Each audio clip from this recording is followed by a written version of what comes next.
You are listening to the 90 Days Later podcast with me, Anna Charles. This is episode 28. Welcome to the 90 Days Later podcast, where I show you how to stop over drinking in 90 days without missing out on life. If you're not an alcoholic, but fed up with saying yes to a drink when you mean to say no, you're in the right place.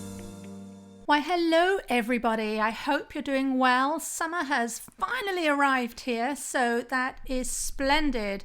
And incidentally, I actually live next door to a pub garden, and it's very, very interesting to hear how the afternoon and summer evenings progress. The volume goes up the more people consume. So it's always a great reminder of the effect of alcohol on our mood.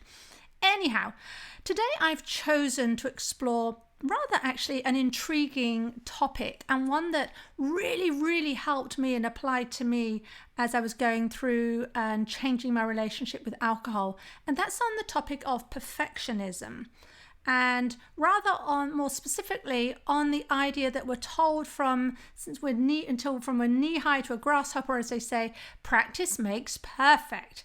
Now that's what I was taught from a young age, right? If you want to have neater handwriting, if you want to learn how to ride a bike, or even if you want to learn how to make friends, practice makes perfect.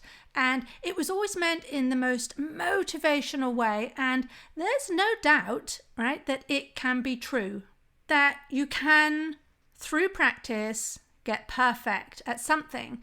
And really, unless you're a genius, really only practice will lead to excellence. Let's say you want to become a world-renowned concert pianist. Well, you could be the richest person in the world. You could be able to hire the most accomplished teachers and the most perfect pianos, but without practice, you're unlikely to get much further than an average player. It's all about what you put in. Similar thing with riding a bike. You just have to try again, and you're going to fail far more times than you succeed until you manage to get on the bike and figure out your balance, and off you go. Right? So practice makes perfect. I get it. I can see where people are coming from when they say it's very well intended. But when I meet people who are eager for a transformation in the area of stopping over drinking, being told practice makes perfect often doesn't serve them. So on today's podcast, I'm going to tell you the number one enemy from making progress with a practice makes perfect mentality. I'm going to tell you the 3 ways that things that are holding you back. I'm going to offer you an alternative approach that will serve you better as you transform yourself into the person who has total freedom around alcohol, whether that means you can take 1 glass and leave it at that, or whether you want to quit entirely. So let's start with the number one enemy of progress, and that really is perfectionism, right? So that's why I have actually a problem with the practice makes perfect jingo term in the first place, right? It's in the title. It's full-on perfectionism. I talk about the importance, in my work, I talk about the importance of being careful and just aware of the language you use, especially the words you're using to talk about yourself, right? We have a lot of backchat, we have a lot of negative talk, we have high expectations of the fact that we should just be able to change our drinking just because we've decided to. Right? It's a life skill. People kind of expect that they're going to have to practice how to become a pilot. They kind of get that. But when it comes to something like drinking, it just seems counterintuitive almost. It's like, well, I should be born with those skills. And I say no. I say this is a skill that one needs to learn if you've become very accomplished at drinking. And that's why I have this problem with practice makes perfect. When you start out on your quest to change your drinking, you may be very far from the goal. In fact, you may not be very far. You might feel tremendously far away from achieving your goal. In fact, it can feel insurmountable. I have clients tell me this, right? And just committing to what you say you're going to do, that's going to take some doing. Just showing up to do the work. Even back out from that, just even saying, I need a problem. I have a problem with this. I'm highly functioning, but I need help to change this. Even that can be a huge step. So going from that to, got to be perfect, practice makes perfect, so I've got to be perfect, that's what I've got to aim for, can just feel too way out there. So I find that talking about perfection does not help at all. And in fact, you may even believe when you start out, or even as you get going, that you will never be perfect at the thing you desire, which is going to kick you even further back with motivation. Now, I'm sure some of you out there are listening to this and saying, but Anna, when we say practice means perfect or practice makes perfect, we don't mean it literally. But actually, I beg to differ. I think the words we use are so important, and it's so important to be accurate with your speech. And that's why, for instance, it's recommended that we try to avoid the words never and always, especially if we get into a row with our spouses, right? You always lie, or you're never on time. The words do count. They really do. And our brain is listening to see what we're saying about ourselves, because our words become our instructions to our brain, right? So if we say something like, well, I always overdrink, that in time becomes an instruction. Okay, we overdrink. Yeah, that's what we do. That's what we're going to carry on doing. Now, I think the same is true of using the word perfect. So what can happen is you end up gritting your teeth and saying practice makes perfect, while you fail for the umpteenth time. Are you really ready to believe yourself that practice makes perfect? Now, I'm sure there are some people out there who will push through and say, hell yeah, I'm going to do this. I do believe in practice makes perfect. But I'm telling you now, many will not. And if that's you, that's absolutely okay. Because for many, practice makes perfect is really the equivalent of regurgitating positive thinking, affirmations that you don't really believe. And if you go around saying, I believe I can stop drinking entirely if I just harnessed more willpower, that's what you're saying. But then your brain is kind of saying, oh yeah, remember last night? Guess how far you'll get? Not very far at all, really. Because what you think and what you say influences how you feel. And how you feel absolutely determines what action you do or don't take. If you use words to describe yourself that make you feel all fired up and motivated with rock hard belief, and it feels, really believable, so belief in your goal, you are going to take massive action to get there, however hard it gets. But if you're using words to describe yourself that you just really don't believe in your heart of hearts, and remember, the only person, this is work on you, so the only person you're fooling is yourself. So if you're using these words you don't believe, you're going to end up feeling a fraud. You're going to feel it's not worth trying, because if you don't know from the outset you're going to reach your goals, you don't know if you can be perfect, the resulting action you're going to take is going to be half-hearted at best. So yes, your words absolutely do count. So let's dig into this a little bit further. Here are 3 very specific ways that saying practice makes perfect is holding you back, even if you didn't realize it. Firstly, it invites perfectionism in the form of fail now, not fail later. So perfectionists tend to not want to do anything unless they can get it absolutely right. And absolutely, I can say this as a reformed perfectionist. This is me down to a T, or was me down to a T, with my drinking at least. It's an area I'm working on in other areas of my life. It's a meta skill to take into other parts of my life. So I would argue that perfectionism is really for scared people, right? If you have to be perfect, you never have to take action. If your work has to be perfect, you'll never put it out into the world, right? Until you're absolutely sure it's going to be perfect.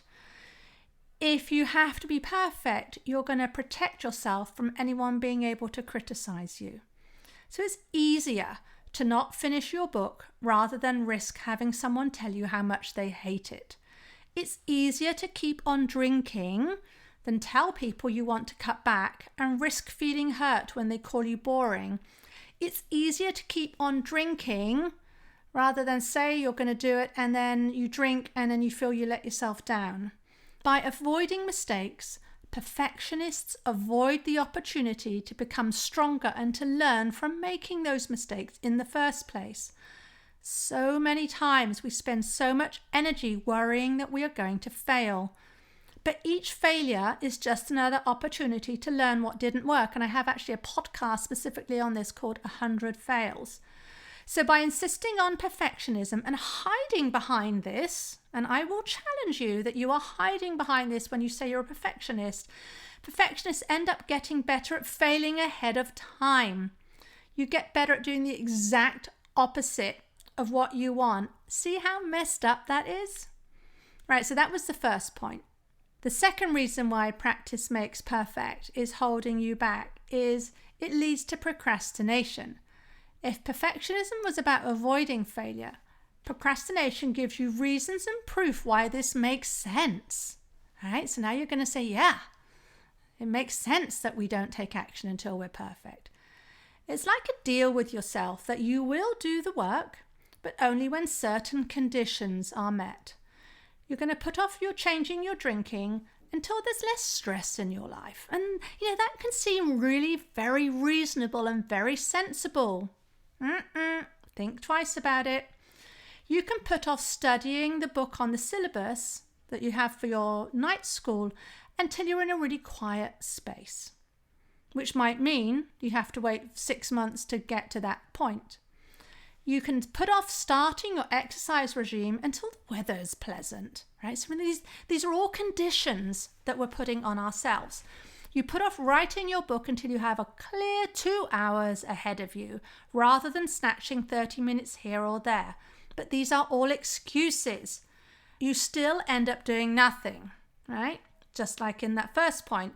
And by doing this, you're going to carry on doing the thing that you don't want to be doing.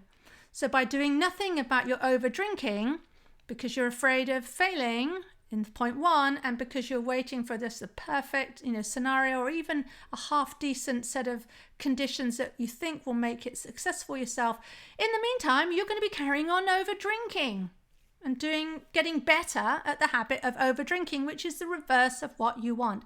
It makes no sense. The third reason why practice makes perfect is holding you back is it allows room for confusion. This is killer. You're going to say things like, well, I'm going to do it. Practice makes perfect. I get that, but I don't know how to do that yet. Or I don't know how to do it right. So what you end up doing is making no choice at all. And again, this makes no sense. Think about it.